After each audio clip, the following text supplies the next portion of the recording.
my goodness. Okay, please welcome our original song honorees from Barbie, Billie Eilish and Finneas, writers of What Was I Made For?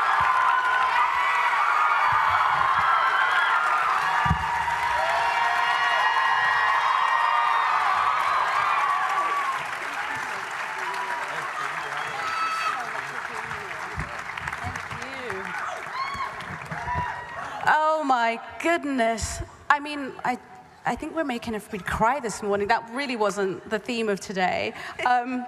Grammy Award winners, fresh from last week. Thank you. This song is so beautiful in the context of the movie, but even outside you listen to it, it's so emotional, so many people connect to it. Talk about at what point did you realize, oh my gosh, I've written more than just Barbie's heart song. I've written a song that's going to destroy so many people every time they hear it. Well, I think I was dumb enough to not know that, to be real. I think that's what's so funny is like we go through life feeling things and feeling like we're the only one who's ever felt that way.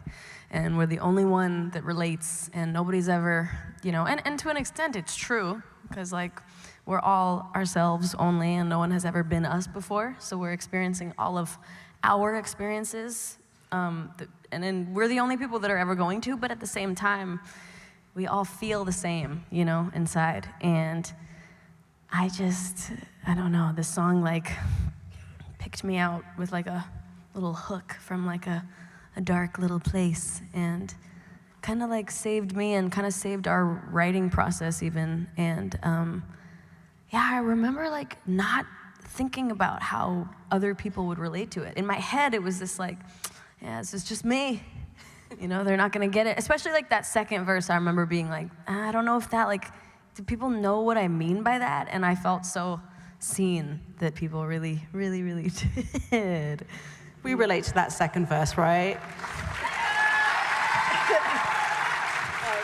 I'm curious, what was the first chord like line that you wrote that really cracked the song? We really improvised that first, the opening portion of the song, which is those chords, and the I used to float, now I just fall down, was we'd just seen the movie the day prior with Greta, and so we were sitting in our studio, and I try not to overthink what I'm playing when I sit down, unless I hate it, and then I'll overthink it. But I was responding to the chords, and Billie was responding to the chords, and she just started to hum that vocal melody, and I loved it, and the hair on my arm stood up. And then we were just sort of recounting the experience of watching the movie, and that was the line of the I used to float, now I just fall down. But it was just those chords from the very beginning. We just got so lucky. Yeah, it was like the first chords he sat down and played. It was literally like the first thing he did, and that's crazy to me to think about. I love that. And, you know, we also get to see the montage, which Greta was inspired. Talk about how that all came together. Yeah, well, so we had seen the movie 24 hours before writing it. And all that we saw like the first, I've said this before, so sorry if you've heard me say this, but we saw like 30 minutes of the first 30 minutes of the movie. And then we saw like just scenes that Greta wanted us to see, like throughout.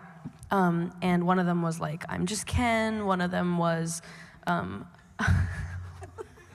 want to know your reaction, right? my reaction? To seeing I'm just Ken for the I first. was like this. But it was also awesome. I mean, that's what it's supposed to do. It's awesome. Ryan killed that shit. Anyway, moving on. He's amazing. But we saw that. We saw the America monologue, which had me in tears.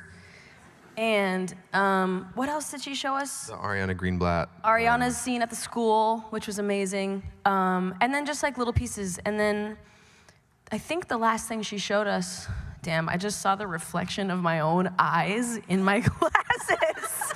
That was crazy. I can see my eyes, you guys. It's crazy. Oh my God. So anyway, It's trippy, right? that's crazy. Damn. Love you. Sorry. Let me shut up. The last scene we saw was, I think, the one. She showed us the last scene, which was the scene somewhat that you just saw, I think, in the white kind of abyss, and it's Ruth and it's Barbie, and she grabs her hands and she's crying and she says, feel. And originally we just saw with like temp track, I think, and it was just Margot, and it was just a shot of her crying, and that's all it was. And I remember that replaying in my mind, and I think, I don't want to speak for you, but I think that was in our heads. And also Greta was kind of like, you know, if it could be something, that's the scene that I feel like we want Barbie's heart song, you know, we want to feel how she feels. And I had that scene replaying the whole night and the whole day. And then she made that montage to the song, which was really, really special. Which is also, for anybody who doesn't know, the montage is all home footage of cast members' families, crew members' families, cast members' friends, which I just think is such a, like, I think the thing I love about that is like the delicacy of it. Like, it's just footage of how beautiful everyday life is. It's not, you know, necessarily the most like profound, important moment of everybody's life. It's moments like somebody at a bowling alley and somebody hugging their mom. And to me, that's like, it's the minutia of life that's memorable to me. So I loved that montage. See, the stories you learn every day. I didn't know that, so it's so fascinating to hear. Let's talk a little bit about your collaboration. Like, how has that evolved over the years? And talk about working together. Working together. Well, Finneas and I have really been like soulmates for our whole lives. And I know we're siblings, but like some siblings are not soulmates, you know what I'm saying? Y'all know. Some people really be hating their sibling, and that's okay too, I guess, but like that's just never been the vibe. It just never has. You know, when I was a little kid, Finneas was my biggest hero, and the thing that, like, the person I thought was like the coolest of anybody in the world, and he loved me so much when I was a kid. There was a couple years that I'll quote him on saying that he said I had no value in life. No, literally. Like, idiot. Like 10 to like 16. Oh my God. Like, I pulled up a video and Finneas was like, yeah, It's 11 o'clock in the morning. I woke up at take a 6, nap. you guys. That's usually when I go to sleep. But yeah, anyway, there was a couple years where we weren't very close, but that was all like, I thought he was the coolest ever and he thought I was the worst, because I was. I mean, that's a tough age. But It wasn't the worst, she was just 10. And it's like, yeah, when I was 14, we have a 4-year age gap, so when I was 14 and she was 10, you just like are pretending that you're growing up at 14, you're pretending you know about the world. And so you're like, yeah, I don't want to talk to a 10-year-old. It's just nonsense. Like, but if I sat down on this couch next to 14-year-old me, I'd run away. I would be devastated to interact with 14-year-old me. But we started working together. We started writing together when I was 13 and he was 17. And we made a song called Ocean Eyes at that time. Yeah. And it's funny, like, talking to people now, you know, they're like, well, like, when did you start writing? Or I don't know, like, I've mentioned to a couple people that I know now that I didn't know then.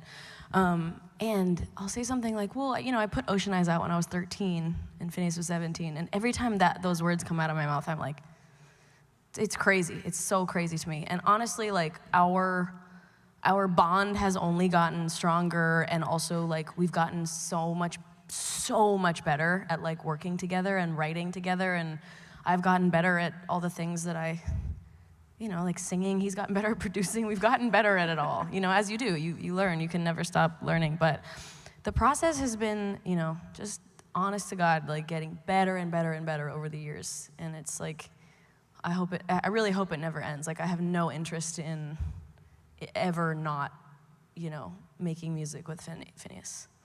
We love that. Thanks. I love that.